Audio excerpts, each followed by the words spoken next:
Eu sou Elizabeth Pocidente, eu sou psiquiatra aqui no Rio de Janeiro e hoje eu vim falar sobre transtornos de déficit de atenção e hiperatividade, o TDAH.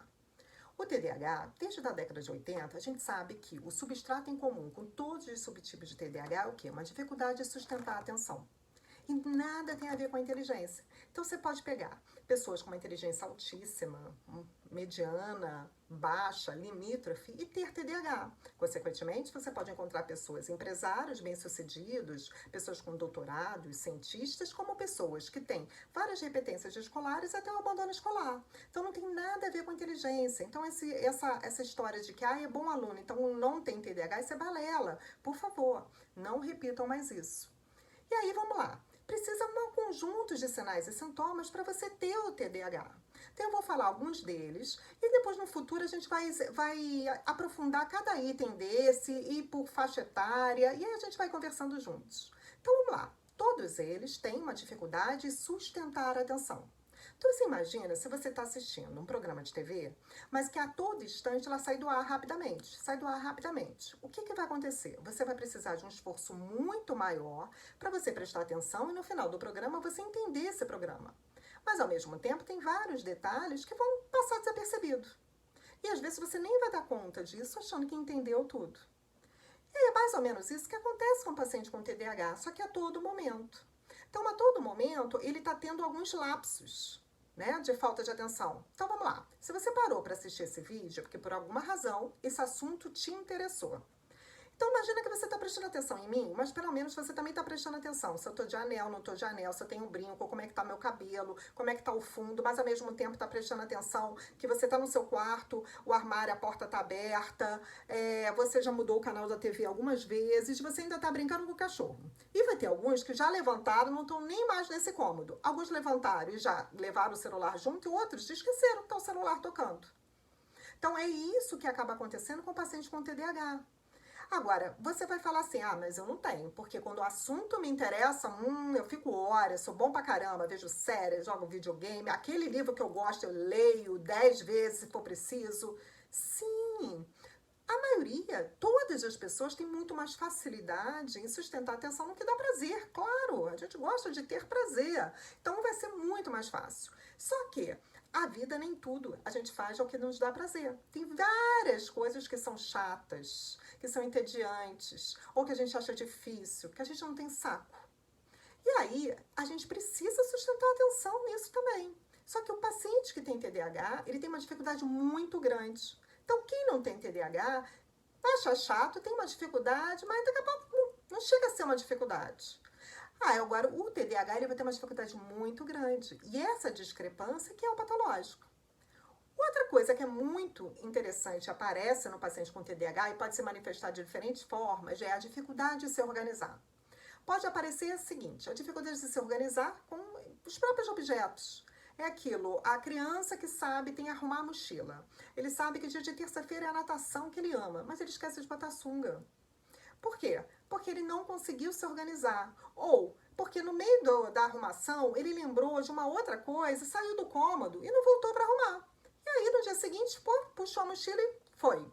Ele esquece de botar o trabalho, que vale nota. Porque não está na rotina dele. Ele fez o trabalho, mas ele vai deixar lá na escrivaninha dele. Porque não estava no hábito dele. Ele tinha que parar, pensar para se organizar. E vem a dificuldade.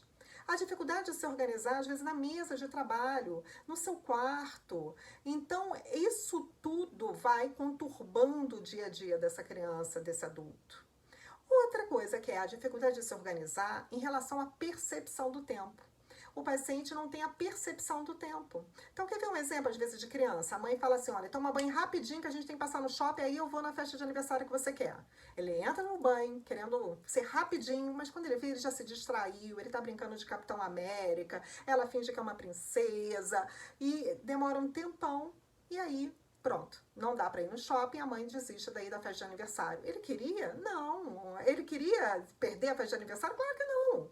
Mas quando ele entrou no banho, ele pensou no mundo da imaginação dele, pronto, perdeu o tempo.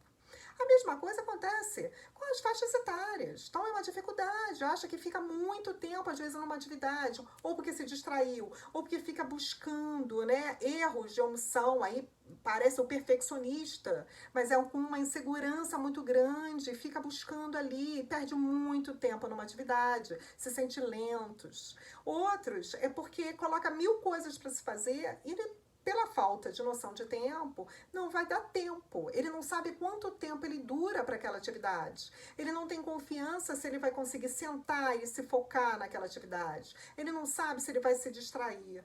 Ele não sabe como que ele vai lidar com isso. E isso causa muita dificuldade no planejamento, não só em relação ao estudo e trabalho, em relação à vida. Ele não tem um planejamento a médio e longo prazo, parece que ele não enxerga, só a curto prazo. Outra coisa que é muito comum, né, é a dificuldade de controlar as emoções. A dificuldade no processamento das emoções que são desfavoráveis para ele, né? Uma raiva, uma frustração, uma irritabilidade, uma sensação de medo. Essas situações, eles têm uma tendência a se esquivar quando eles têm noção disso. Ou então, eles perdem o controle. Então, vamos dar um exemplo. Imagina que um camarada está assistindo não, tá tomando um café com um amigo de trabalho. Ele está tentando prestar atenção no que o amigo está falando, que está dando dicas do trabalho, mas ao mesmo tempo, ele está prestando atenção no barulho da cafeteria, ele está prestando atenção que tem um relógio que está fazendo tic-tac, que ninguém percebe, mas ele está percebendo, e ainda por cima, o amigo, ao mastigar, faz barulho. Ele está prestando atenção nisso tudo. E aí ele tá querendo prestar atenção, porque ele que convidou o amigo, e que o amigo ia dar dicas do trabalho para ele. Aí, né, uma garçonete vem, sem querer, esbarra nele e derruba um café quente nele.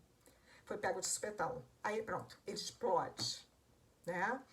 Ele tem noção que exagerou, mas na hora, ele não se dá conta disso. Quando ele vê, ele já fez.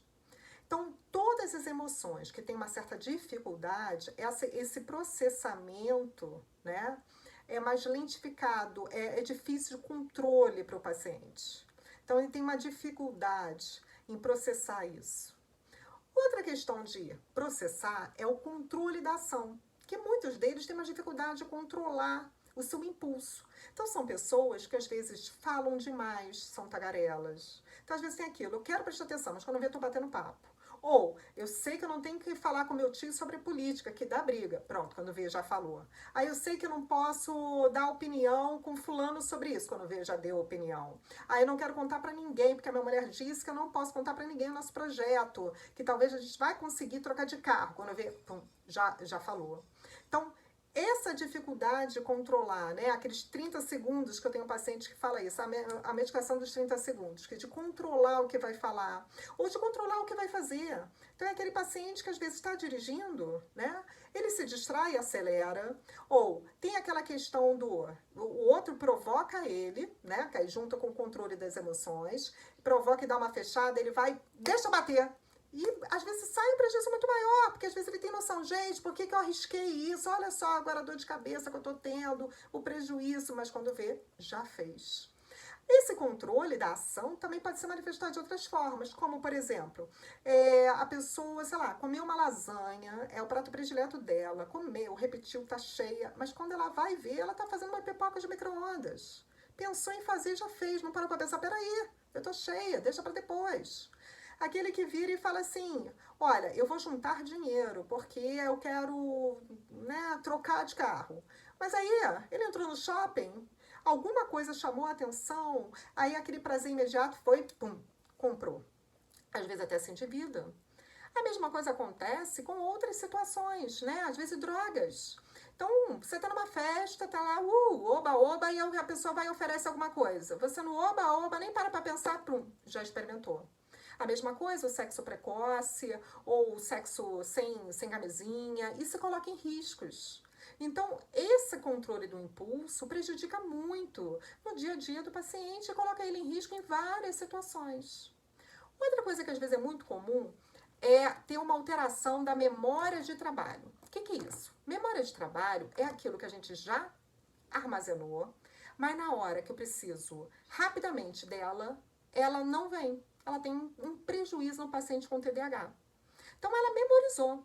Então, muitos pacientes com TDAH se orgulham, têm uma memória ótima. Eu sei o CPF de todo mundo, eu sei todos os filmes que eu assisti, conheço letras de músicas, de todas as músicas italianas que eu estava estudando no curso de italiano.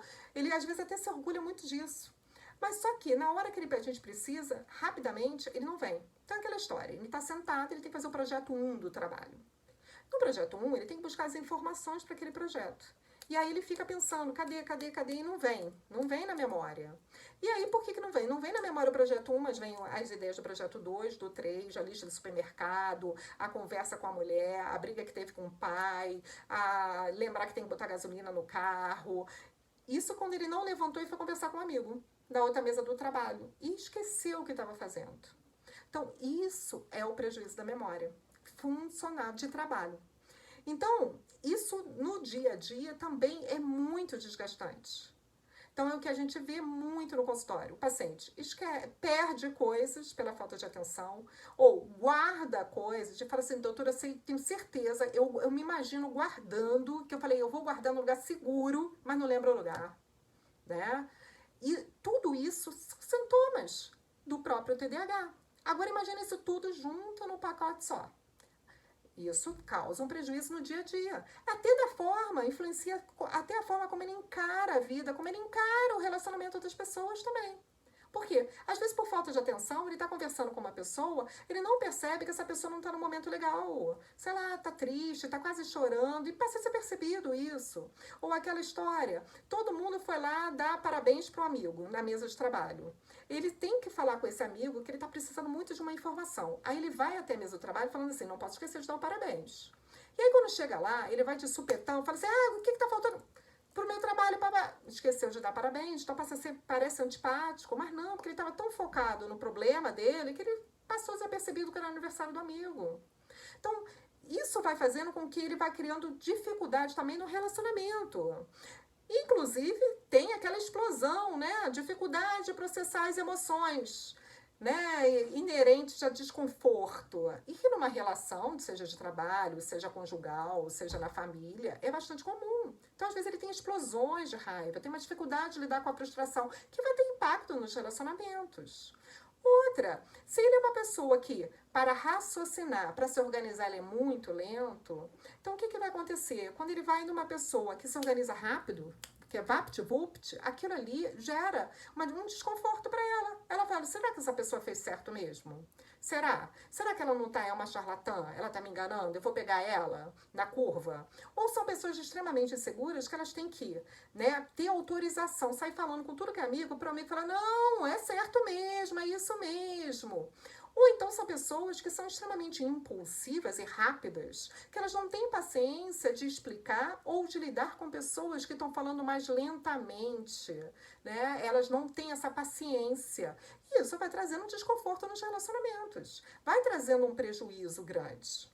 Agora vamos lá. O TDAH é uma doença que tem um componente genético muito forte, 76% de hereditariedade. 1 a cada 4 crianças tem pelo menos um dos pais com TDAH. 1 a cada 3 crianças tem pelo menos um primo ou um tio com TDAH, mesmo sem diagnóstico. Então, isso é muito importante a gente ter uma noção disso.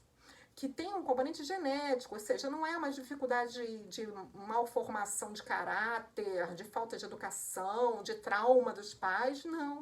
O que acontece com essas pessoas? O cérebro, imagina, a gente tem mais de 200 bilhões de neurônios. Cada neurônio, ele tem, né, sei lá, 1000 formas, várias formas de se comunicar através de vias de circuitos. E essas vias, às vezes, elas estão alteradas. E com isso vai influenciar na recaptação dos neurotransmissores. Então, cada neurônio, às vezes, produz mais de 50 neurotransmissores. No TDAH, a produção é normal, igual quem não tem TDAH. Mas por causa dessas alterações, dessas vias elétricas, a recaptação que precisa um neurônio captar o que o outro produziu, às vezes dá a falha. E aí aparecem esses sintomas.